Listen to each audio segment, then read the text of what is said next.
bridging over to the Hawksoft. Now, when you bridge over to the Hawksoft, the first step is to delete all the notes. So you're gonna go to the notepad, delete whatever notes are there. So once again, if there's any notes, always, if there's no notes, either way, just click the notepad, make sure there's no notes. If there's any notes, delete the notes. Number two, you're gonna go to the hammer, the quote, and you're gonna print the FSC.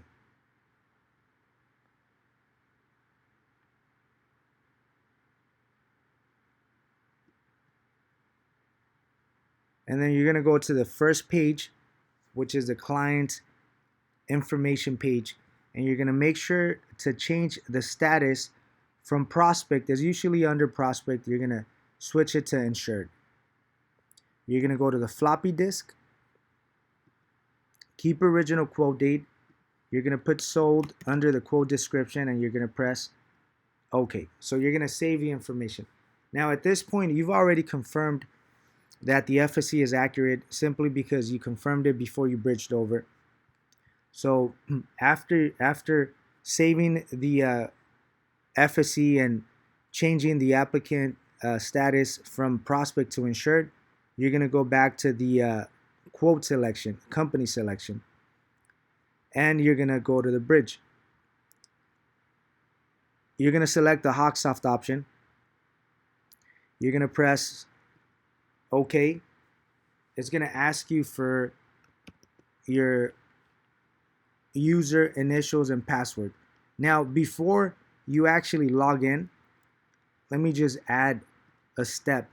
Make sure that there's no Hawksoft opened under someone else's initials. So you can simply check the Hawksoft to make sure there's nothing, there's no other Hawksoft open, and if there is, just close it, because it may be under someone else's initials that they forgot to close it. You'll see the tab in the bottom either way, under the toolbar. So let's go back to the FSC, go to the bridge, go to the Hawksoft. You're going to type in your user initials and password.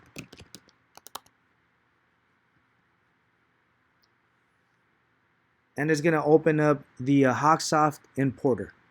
Now, there's two options. You could either choose a new customer or existing customer. Now, let me tell you the difference. Now, for a new customer, technically this is the first time that they're actually purchasing a policy with us. So they've never had a policy ever with family insurance. Now, if they had a policy 2-3 years ago, most likely you should already have the Hawksoft ID, because that's part of the procedures before you actually start completing the FSC. But assuming that they don't have an FSC, they don't have a Hawksoft, they never had a policy with us, you're going to go under the new customer and you're going to go finish, and you're going to continue the process. Now, if the customer had a policy at one point, you're going to go under existing customer. Now, most likely it's going to link the information the way you see it here, based on the name, based on the address, with the most accurate file that we have on the system. So in this case, is linking the new information with an existing customer, same name, same address. So you continue by pressing next. Now, if the customer doesn't show up, but you know for sure they have a Hawksoft, maybe the name was different, maybe they had a couple different names, or the address is different, what you could do is you could go to search, and you could actually type in the customer ID information here, and it's going to link the new information with the file that you added. So for training purposes, we're going to use our training file, which is 003. So you type in the customer ID information, and then you go next, or you go to search. Now, as you can see, is going to link the new information of Tyrone into the file under test.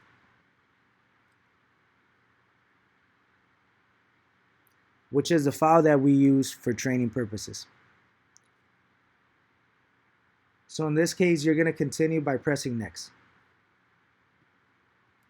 If the address is different or the name is different, it's always going to ask you, you have chosen to import a file with a different first and last name.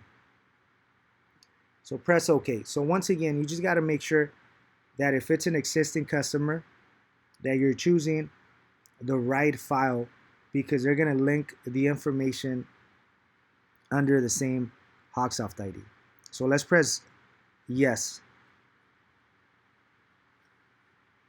Now it's going to ask you if it's a new policy or if you're updating existing policy. Never choose the updating existing policy, because we never use that option at all.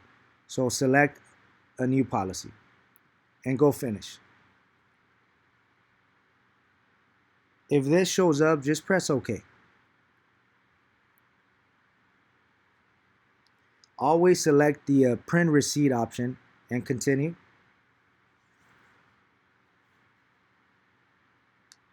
Now it's going to open up another window under Insert Policy. Now for this section, we are going to update some information under the name and address and also under General Policy Information.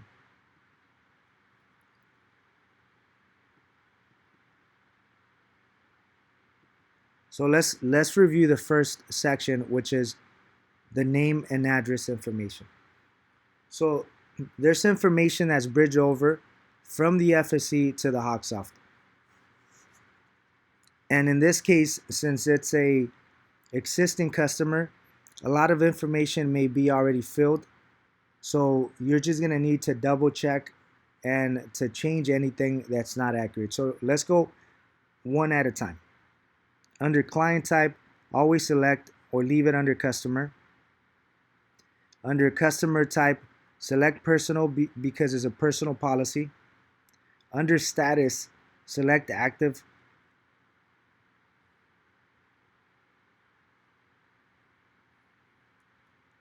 Under producer, make sure to select your initials. So producer is technically your initials. CSR, you're always going to leave it blank. You're not going to choose anything. Now for the office, make sure that you're selecting the right office. Now once again, since this is an existing customer, maybe the previous policy was sold under a different office. So select the right office. In this case is LA1. The source, always update the source. Now the source is technically the same source that you selected on the FSC. So if you go back to the FSC, we selected returning prospect, but for the sake of the example, let's go with a rewrite since we're assuming that the customer had a policy with us before. So you're going to make sure you select the rewrite option here. So once again, personal, active, your initials, the office, and the source. Now you're going to move into the general policy information. Now for the general policy information, we're going to start with the company. It's going to choose the name of the company, but most likely is always going to show invalid. So make sure you choose the same company or the right company. Maybe you selected the wrong company under the FSC.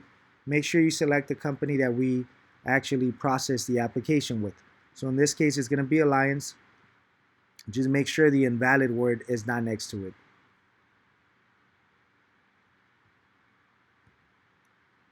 Now you're going to make sure that the initials under Agent 1 matches your initials.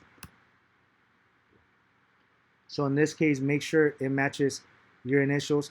Now for the policy number, since you already printed the application, you're going to type, and you should have the submission in front of you. You should have the company's receipt in front of you. So type in the policy number. Now under agent code, you're just going to select the number that's there, you're not gonna have many options. And if there's no number, then just leave it blank, but select whatever agent code shows up. Under the account, you're either gonna type the letter E for English or the letter S for Spanish.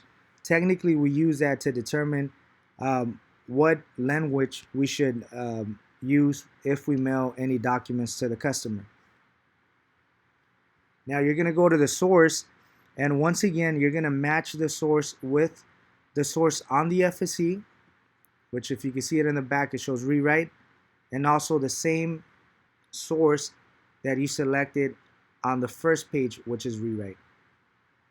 So technically, the source has to match on all three sections. And then once again, you're going to make sure that you're selecting the right office. Now you're going to move into the term option. Now we really don't change the term, but in this case, since we know it was a 6-1 policy, so you're going to select the 6-1 policy. It has to match the term that you processed.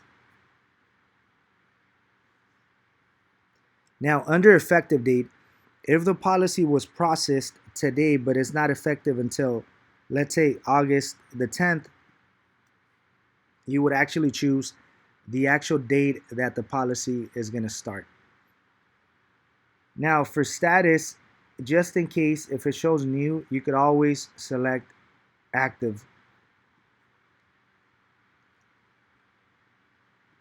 The inception date, and this is a good example, the inception date has to match with today's date. So today is the 30th, so we would actually select the 30th. Now by changing the inception date, it's going to give you a message. If you really want to change it, press yes. It's going to ask you again. So if you select another tab, for example, it's going to ask you a second time. Just press yes. Now the inception date is the same thing as the sold date, so this has to match. Sold date is the date that the policy was processed. Inception date is the date that the policy or the Hawksoft was processed. Then under bill type, just select direct bill. Then you're going to go to the bottom part under policy detail. Under application type, select personal. And then under line of business, if it gives you an option, you're going to select private passenger automobile. And then policy form, standard. So for the second page, you're going to choose a company without the word invalid. You're going to make sure you choose the right company. You're going to make sure under agent 1 that your initials are there. You're going to type in the policy number. You're going to select whatever agent code is there. You're going to type in S for Spanish, E for English. You're going to make sure the source matches the same source under the name and address and also under the FSC. You're going to make sure that the office has been selected correctly. You're going to make sure that the term is the right term, if it's a 6-1 policy, if it's a 12-month policy. And it automatically changes the effective date and the expiration date for you. Now, the effective date, if the policy is a future effective policy, you're going to have to choose the right effective date. Now for the inception date and the sold date, it has to match today's date. So if it's a different date, you have to make sure you select today's date. For billing type, select direct bill. For application type, personal. For line of business, private passenger automobile. And then for the policy form, standard. And then you're going to go finish.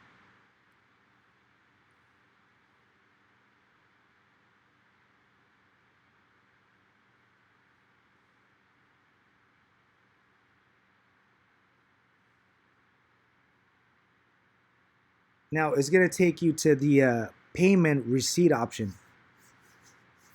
For training purposes, we're going to skip this page. Just press cancel. But of course, you would actually process the receipt.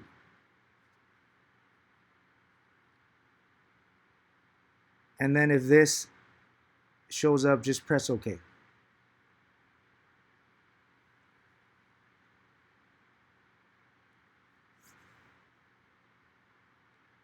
Now the Hawksoft file is going to open.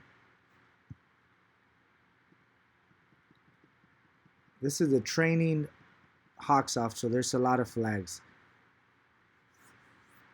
So as soon as it takes you to the actual file, you're going to print the FIS paperwork. So you're going to go to print. You're going to go to letter. You're going to go to FIS.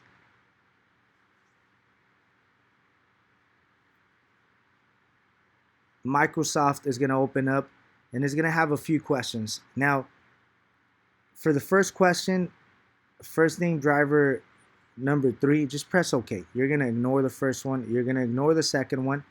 Now, when you get to the quoted monthly payment, you're going to type in the monthly payment, which in this case, for the sake of the scenario, let's just choose $83.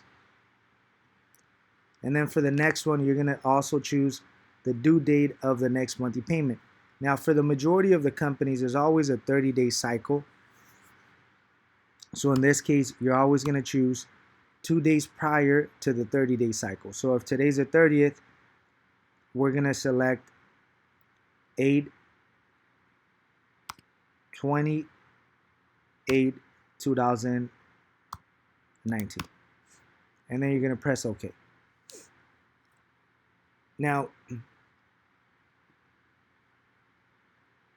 Now this is a paperwork. Now you're going to make some changes on the actual paperwork.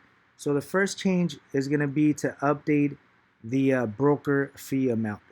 So you should know this simply because you've already processed the receipt.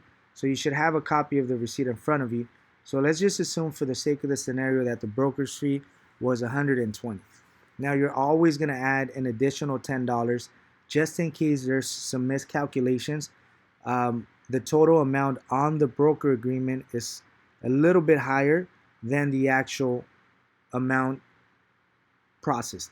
Now, if it's less, if the document shows 100, but we actually charged 110, then we may have to refund the total amount. So always add an additional 10. So for the sake of the example, it's 120, so we're going to add 130.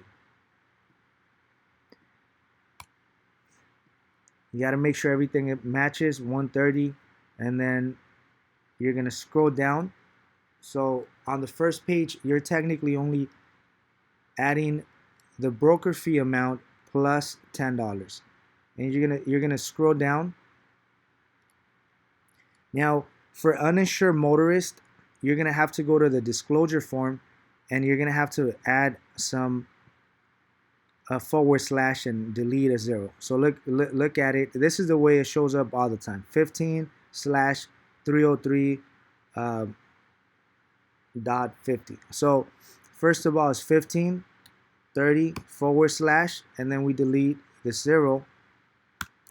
So it should match 15/30/3.5. So if you processed an application with uninsured motorist, you're going to make that correction before you print the application. And you're going to scroll down.